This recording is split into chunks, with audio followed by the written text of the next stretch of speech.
Congress, TDP, వైసీపీల్లో వివిధ హోదాల్లో పనిచేసి రాజకీయాలను శాసించిన నేత పాలిటిక్స్కు రిటైర్మెంట్ ప్రకటించారు. ప్రస్తుతం అధికార పార్టీ ఎంపీగా ఉన్న ఆ నాయకుడు దీపముండగానే ఇల్లు చక్కబెట్టుకోవాలని భావిస్తున్నారు. 3 దశాబ్దాలుగా రాజకీయాల్లో ఉన్న ఆ ఎంపీ ఎన్నికలకు ముందే రిటైర్మెంట్ ప్రకటించి తన స్థానంలో కొడుకుని ప్రత్యక్ష రాజకీయాల్లోకి తీసుకురావాలని చూస్తున్నారు. సీఎం చంద్రబాబు అనుమతితోనే ఆ ఎంపీ ముందస్తుగానే రిటైర్మెంట్ ప్రకటన చేశారా? ఇంతకీ ఎవరా ప్రజా ప్రతినిధి? ఏ నియోజకవర్గం?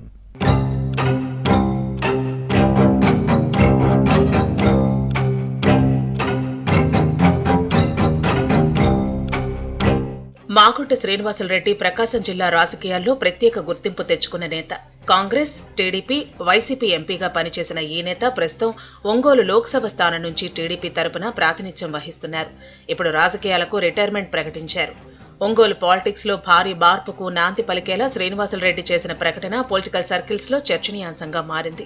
3 దశాబ్దాల రాజకీయ ప్రయాణానికి ముగింపు పలుకుతూ 2029 ఎన్నికల్లో పోటీ చేయబోనని చెప్పేశారు. ఈ నిర్ణయం పార్టీకి గాని ప్రజలకు గాని వ్యతిరేకం కాదని, పూర్తిగా ఆలోచించి తీసుకున్నదేనని స్పష్టం చేశారు.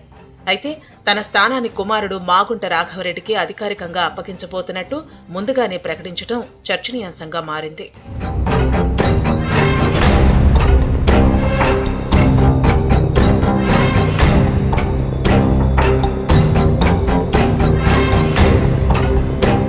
రెండు 2024లో టీడీపీ ఎంపీగా ఎంపికైన ఏడాదిన్నరలోనే మాగుంట రాజకీయాలకు రిటైర్మెంట్ ప్రకటించడం ఆసక్తికరంగా మారింది.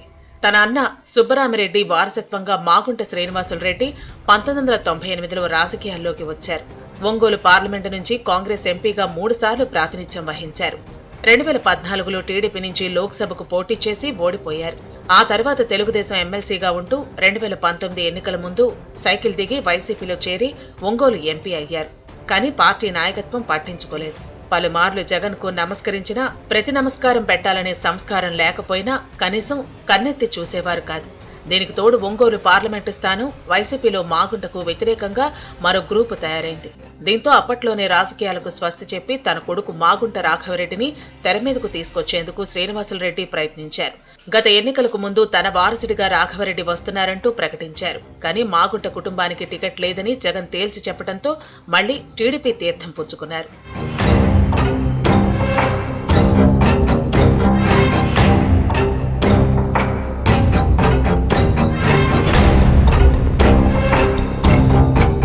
అప్పట్లోనే తన వారసుడు రాఘవరెడ్డికి టీడీపీ టికెట్ అడిగారు. కానీ గత ఎన్నికల నాటి రాజకీయ పరిస్థితుల్లో పార్టీ అధినేత చంద్రబాబు ఆదేశంతో ఒంగోలు నుంచి పోటీ చేసి ఎంపీ అయ్యారు. అయితే ఏడాదిన్నరలోనే రాజకీయాలకు స్వస్తి చెబుతానని మాగుంట ప్రకటించారు. తన వారసుడిగా రాబోయే ఎన్నికల్లో మాగుంట రాఘవరెడ్డి పోటీ చేస్తారంటూ సందర్భం దొరికినప్పుడల్లా చెబుతున్నారు. సీఎం చంద్రబాబుతో చర్చించిన తర్వాతే మాగుంట ఈ ప్రకటన చేశారని సమాచారం. వయోభారంతోనే శ్రీనివాసులరెడ్డి తన కుమారుణ్ణి ప్రోత్సహిస్తున్నారు. ఒంగోలు పార్లమెంటు స్థానం పరిధిలోని తన వర్గాన్ని రాఘవరెడ్డి చెంతకు చేరుస్తున్నారు. తనను ఆశీర్వదించినట్టే కుమారుణ్ణి దీవించాలని ప్రజలను అభ్యర్థించడం వెనుక పక్కా ప్రణాళిక ఉంది. అధికారంలో ఉండగానే కొడుకు రాజకీయ భవిష్యత్తును చక్కబెట్టాలని మాగుంట చేస్తున్న ప్రయత్నాల ఫలితాలు ఎలా ఉంటాయో చూడాలి.